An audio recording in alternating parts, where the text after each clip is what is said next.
નમસ્કાર વિદ્યાર્થી મિત્રો, આજે યુટ્યુબની આ ચેનલમાં આપણે બીજા પાઠનો અભ્યાસ કરવાનો છે. પ્રથમ સેમેસ્ટરનો બીજો પાઠ, આપણી આસપાસ શું. હવે આપણી આસપાસ ઘણી બધી વસ્તુઓ આવેલી છે, બરાબર, જે આપણે નરી આંખે જોઈ શકીએ છીએ, અને અમુક એવી વસ્તુ છે જેને આપણે નથી જોઈ શકતા. તો આ પાઠની અંદર આપણે પર્યાવરણને લગતો પાઠ કહી શકીએ. તો આપણે પાઠની શરૂઆત કરીએ તો ધ્વનિ નામનો એક વિદ્યાર્થી કે બાળક, જે આપણે ઘણી પોતાની મમ્મી સાથે બગીચામાં ફરતો હોય છે, તો એને એક પ્રશ્ન થાય છે. બાળકો એની ઉત્સુકતા હોય, જિજ્ઞાસાવૃત્તિ હોય કે ભાઈ, જે જમીન ઉપર આપણે ચાલીએ છીએ આ કેવી રીતે બનીએ છીએ, બાળકની ઉત્સુકતા હોય. તો આ પ્રશ્નનો જવાબ સાંભળી અને ધ્વનિના મમ્મી છે એ એને બધું સમજાવે છે કે બેટા, આપણે જે સૂર્ય જોઈએ છે દરરોજ, જે ઉગે છે, બરાબર, આ સૂર્યનો જે કુટુંબ છે, આપણે જે જમીન છે એ પૃથ્વી ઉપર આવેલી છે. એટલે કે પૃથ્વી છે જેને આપણે એક સૌર પરિવાર કહીએ છીએ, સૂર્યનું એક કુટુંબ છે.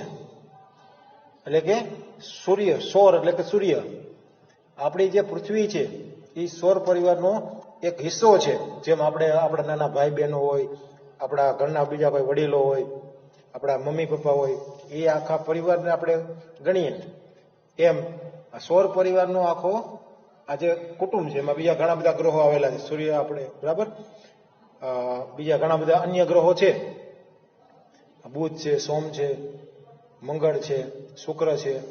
આવા જે ગ્રહો છે એની વચ્ચે આપણો આપણા પૃથ્વી છે એ પણ એક ગ્રહ છે, એની વચ્ચે રહે છે. એ પણ એક સભ્યની જેમ જ એની વચ્ચે રહે છે. સૌથી વિશેષ વાત એ છે કે આપણા જે પૃથ્વી પર જે સજીવો રહે છે એને જે અનુકૂળ જે વાતાવરણ જે મળે છે, તો જે અનુકૂળ તાપમાન છે, પાણી છે, તે અન્ય કોઈ બીજા ગ્રહ ઉપર હોવાના પુરાવા હજી સુધી મળ્યા નથી. હવે સામાન્ય રીતે એવું માનવામાં આવે છે કે પૃથ્વી છે એનું નિર્માણ કઈ રીતે થયું છે. તો આપણે જોઈએ તો એ સામાન્ય રીતે એવું માનવામાં આવે છે કે સૂર્યમાંથી છૂટી પડી આપણી પૃથ્વી છે, એવું માનવામાં આવે છે કે આપણી પૃથ્વી છે એ સૂર્યમાંથી છૂટી પડેલી છે. જ્યારે તેનો ઉદ્ભવ થયો, બરાબર, આપણે પૃથ્વીનો, ત્યારે તે અગ્નગોળા સ્વરૂપે હતી. જો એવું અહીંયા કે છે, કેવો હતો? અગ્નગોળો, એટલે કે ગોળો, આગનો ગોળો કેવો હોય એવા ગોળા સ્વરૂપે હતી. કારણ કે સૂર્ય છે એ ખૂબ જ ઉગ્ર છે, બરાબર, તેજવાળો છે, એમાં તાપમાન છે એ ઘણું મોટું હોય છે.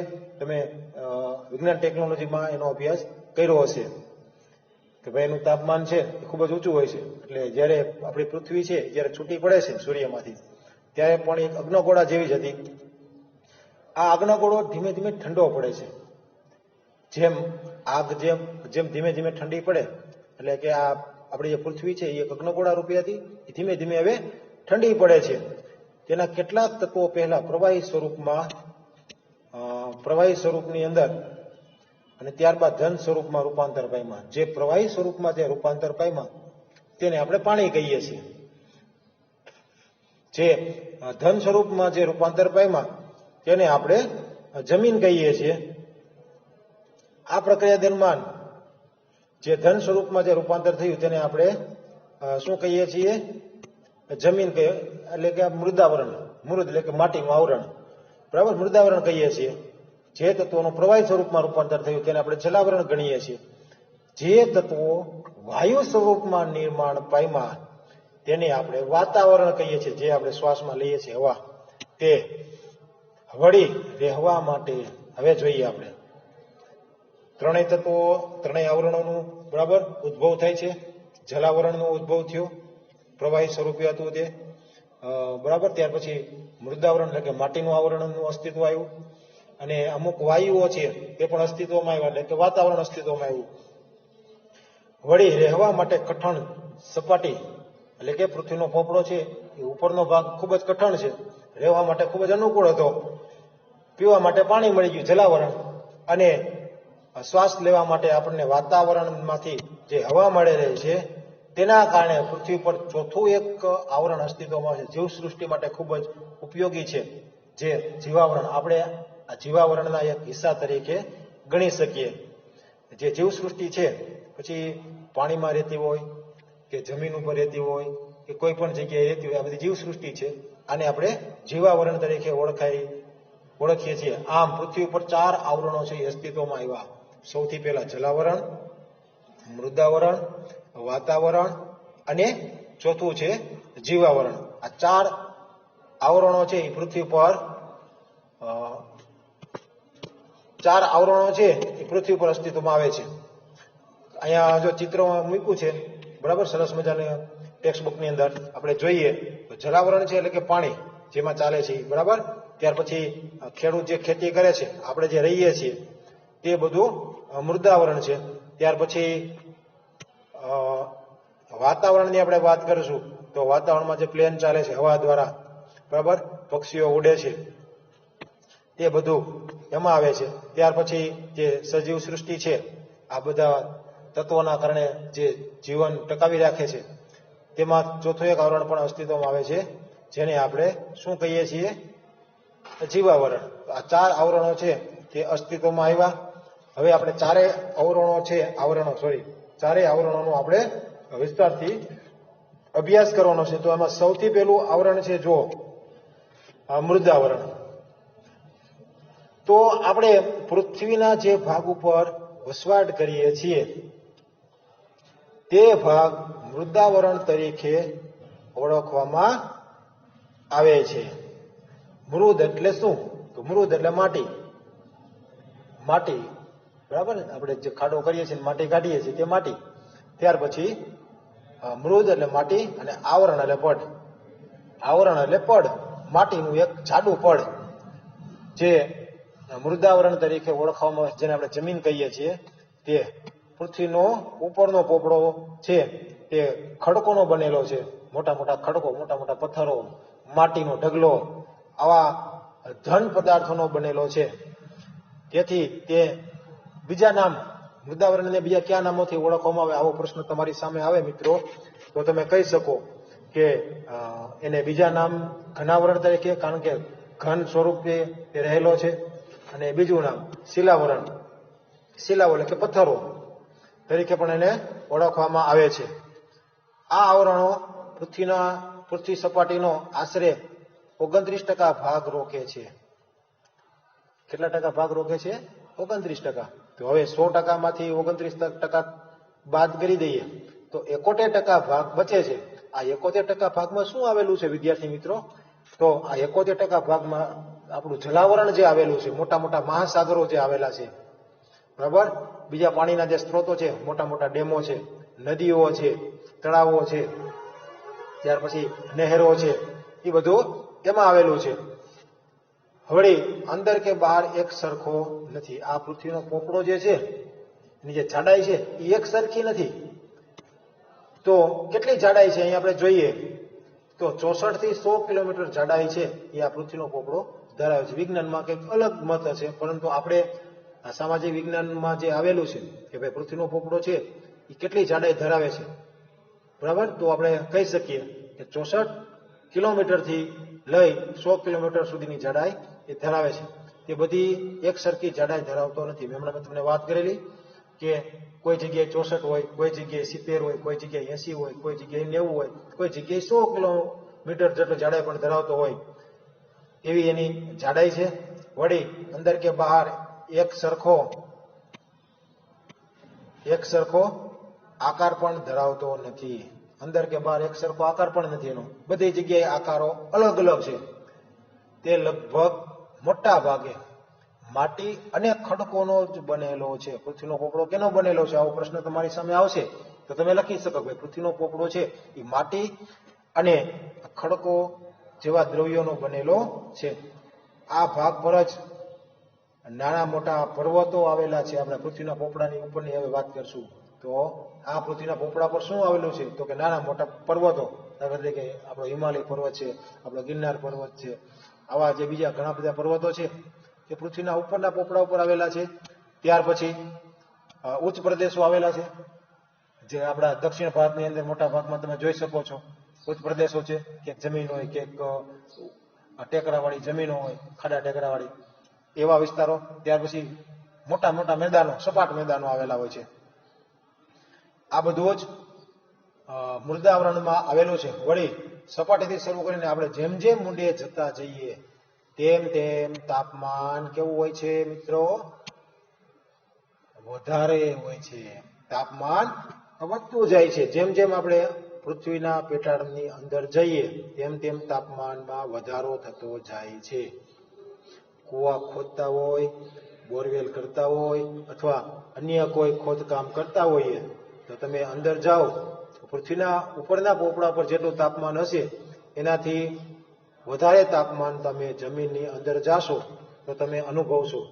હવે પૃથ્વીના પેટાળમાં રહેલા ખડકોના પીગળેલા રસને પૃથ્વીના અંદર જે પેટાળ જે આવેલું છે, બરાબર, એમાં ખડકો જે ઉપરના જે ખડકો છે એનો અમુક રસ જે છે એ નીચે જાય છે ઓગળીને. કારણ કે પૃથ્વીનો અંદરનો પોપડો છે એ હજુ ગરમ છે, એટલે એવા ખડકો જે થઈ ગયા હોય, બરાબર, નીચે ખરતા હોય છે. અથવા એવી કોઈ કુદરતી કોઈ એવી ઘટના બનતી હોય છે કે ભાઈ આ ખડકો છે, મોટા મોટા પથ્થરો છે, માટીઓ છે, તે ઘસડાઈને નીચે જતી હોય તો નીચે જે એક પ્રકારની આપણે એને ભઠ્ઠી ગણશું, એ ભઠ્ઠીમાં જાય, કારણ કે અગ્નગોળો છે હજી નીચે અંદર. તો એવી રીતે જ્યારે અંદર જાય છે ત્યારે તે ખડકો છે એ પીગળે છે, એટલે કે ઓગળે છે.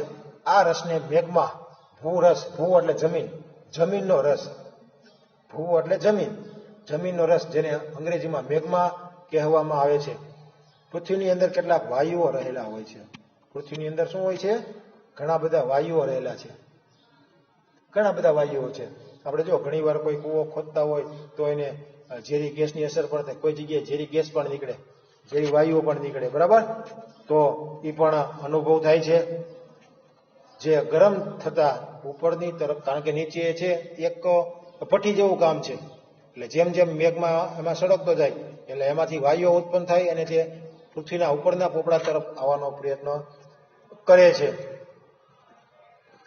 તો પરંતુ ઉપર આવેલા ખડકોનું દબાણ, ઉપર પૃથ્વીનો પોપડો 64 કિલોમીટરથી 100 કિલોમીટર સુધીની જાડાઈ ધરાવે છે. એટલે આ ખડકો એને બહાર નીકળવા દે, વાયુઓને બહાર નીકળવા દેતા નથી. જો વાયુનું પ્રમાણ વધી જાય, આપણે એક ઉદાહરણ તમને આપી દઈએ કે ભાઈ આપણા ઘરે આપણા મમ્મી છે અથવા આપણી બેન છે અથવા બીજા કોઈ, બરાબર, ઘરના સભ્યો જ્યારે રસોઈ બનાવતા હોય, શાક બનાવતા હોય, ત્યારે કુકરમાં આપણે શાક મૂકીએ છીએ, બરાબર, એટલે કુકર છે, બરાબર, એમાં આપણે શાક ને એવું બધું બનાવતા હોય અને અંદર વાયુનું પ્રમાણ વધી જાય, ગેસનું પ્રમાણ, તો ઘણીવાર છે એ કુકર છે એને ખોલીને નીકળીને બધો રસ છે એ ઉડી જાય છે, બરાબર, કુકર પણ ફાટી જાય છે અને અંદર જેટલો બધો પ્રવાહી છે એ બધું જ વસ્તુ બહાર નીકળી જાય છે. તો આ જે આપણે વાત કરશું કે પૃથ્વીનો ઉપરનો પોપડો ઘણો મજબૂત છે, 64 કિલોમીટરથી 100 કિલોમીટર, એટલે નીચેના વાયુઓ છે એને ઉપર આવવા દેતા નથી. એમ ઉપરની ગરમી, નીચે રહેલા વાયુઓ ઉપર આવે છે, પરંતુ પૃથ્વીનો પોપડો એટલો જાડો છે અને ઉપરની ગરમી છે, આ સમતુલા છે, બરાબર, એ જળવાઈ રહે છે. ગરમી અને દબાણ, વાયુ દબાણ કરે છે અને પૃથ્વીનો પોપડાની ગરમી છે, અને એના કારણે ગરમી અને દબાણ જેવા બળો એકબીજાને સંતુલિત રાખવામાં મદદરૂપ થાય છે. એટલે જ તો પૃથ્વીનો આ પોપડો ફાટી જતો નથી, એમ આપણે કહી શકીએ. જે આ સમતુલા જળવાય નહીં ત્યાં શું બને છે? તે નીચેનો જે મેઘમાં છે એને લઈ અને વાયુ છે એ બહાર આવે છે. નીચે જે મેઘમાં રહેલો છે, ભૂરસ રહેલો છે, એને બહાર આવે છે.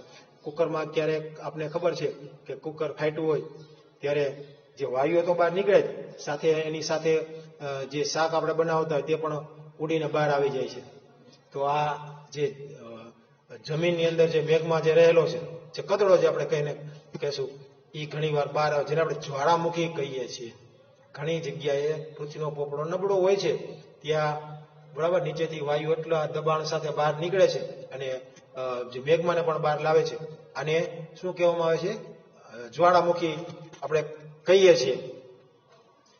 હવે પેલા ધ્વનિને એક પ્રશ્ન થાય છે, એટલે એના મમ્મીને પૂછે છે કે આ મૃદાવરણ એટલે કે જે પૃથ્વીનો ઉપરનો પોપડો મૃદાવરણ ગણો કે શિલાવરણ ગણો, એ આપણને ઉપયોગી કઈ રીતે થાય છે? આ પ્રશ્ન આપણી સામે આવશે. મૃદાવરણની ઉપયોગિતા જણાવો. 2 માર્ક્સમાં પૂછાય, 3 માર્ક્સમાં પૂછાય. તો આપણે એના મુદ્દા પાડી એને લખતા જઈએ તો કહી શકાય મૃદાવરણ જો ન હોય તો આપણે ઘર કઈ રીતે બનાવીએ? ઘર બનાવવામાં ઉપયોગી છે. આપણે સપાટ જમીન ઉપર આપણે ઘર બનાવીએ. ઘણી વાર સપાટ જમીન ના હોય તો આપણે ઘણી વાર જોઈએ છીએ, આપણે ક્યાંય ફરવા ગયા હોય તો ઘણી વાર પર્વતીય વિસ્તારોમાં પણ મકાનો બનેલા હોય છે. તો મકાન બનાવવામાં ઉપયોગી છે. ત્યાર પછી પીવાનું પાણી કે ખોરાક જે આપણે બનાવીએ છીએ, જમીનમાં ઉગાડીએ છીએ, બરાબર, કૂવામાંથી જે પાણી કાઢીએ છીએ, જે ખેતી આપણે કરીએ છીએ, એ મૃદાવરણો ઉપરથી જ આપણે મળે છે. ખેતી ઉદ્યોગ માટે ખૂબ જ ઉપયોગી છે. આપણે જે ઉદ્યોગો જે સ્થાપેલા છે, મોટા મોટા ઇન્ડસ્ટ્રીઝ એરિયા, કંપનીઓ, તે વેપાર ઉદ્યોગ ધંધા છે એ મૃદાવરણ વગર શક્ય નથી. વળી ખનિજો કે પછી જંગલો એ મૃદાવરણ વગર કઈ રીતે શક્ય બને? જે ખનિજો નીકળે છે જમીનમાંથી, કિંમતી ખનિજો, આપણે પેટ્રોલ, ડીઝલ, તેલ અને અન્ય બીજા જે કઈ ખનિજો આપણે જે કઈ કહીએ એ જમીનમાંથી નીકળે છે. હવે જંગલો જે આપણો એક પ્રાણવાયુ કહી શકીએ, તો આ જંગલો છે એ ન હોય તો આપણું જીવન શક્ય ન બની શકે, એમ આપણે કહી શકીએ. બરાબર, બીજા ઝેરી વાયુઓનું પ્રમાણ વધી જાય. તો આજે આપણે મૃદાવરણની વાત પૂરી કરી. તો આવી રીતે મૃદાવરણ છે એની ઉપયોગિતા પણ ઘણી છે. મૃદાવરણ છે એમાં કઈ કઈ ઘટનાઓ બને છે એનો મેં પણ તમને વિસ્તારથી બરાબર ઉલ્લેખ કર્યો છે. હવે નેક્સ્ટ ટોપિક જ્યારે આપણે આવશે તો આપણે જે બીજા જે આવરણો છે સૌર, બરાબર, પૃથ્વીના બીજા જે આવરણો છે, જલાવરણ છે, વાતાવરણ છે, જીવાવરણ છે, એનો આપણે વિસ્તારથી અભ્યાસ કરીશું. ઓકે.